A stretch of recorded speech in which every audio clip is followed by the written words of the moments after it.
ओ यस्तो पनि रहेछ, सो क्यूट, छोटा वाला।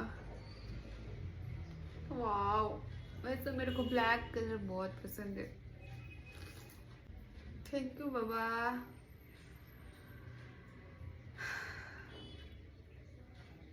I love you, thank you so much. मलाई ती बर्थडे, मेरो बर्थडे आएको पनि छैन, ओन्ली 1 month छ आउनुमा।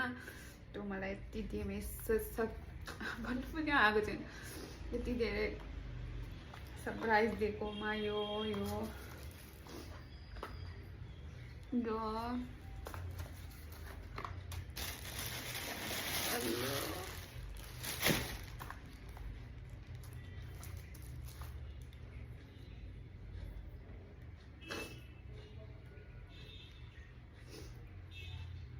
तर मैले सोचेको थिइनँ कि त्यति टाढोबाट अनि पनले मतलब मेरो हस्बेन्डले यत्रो सरप्राइज दिन्छ भनेर मैले सोचेको पनि थिएन।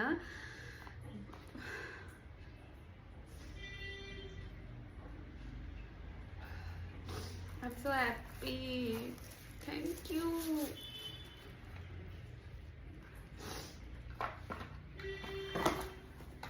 Thank you so much.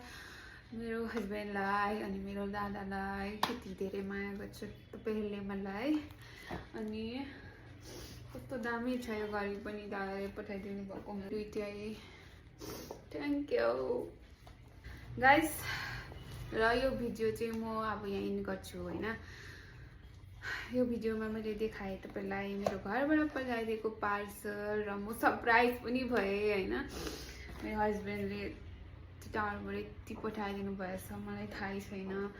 र त्यही भएर मैले दादाले मलाई कति टेन्सन गर्दै थियो क्या, अब तेरो पार्सल लामो अब हरायो भने निकाल्दियो भने भन्दै थियो। अनि मैले पनि मासु अचारहरू त छ हैन, त्यसले पठाएको गिफ्ट छ यो भने हैन, निकाल्दैन त्यो त मुनिबाट हालेछस् भने त्यस्तो होइन हुँदैन भन्दै भएन।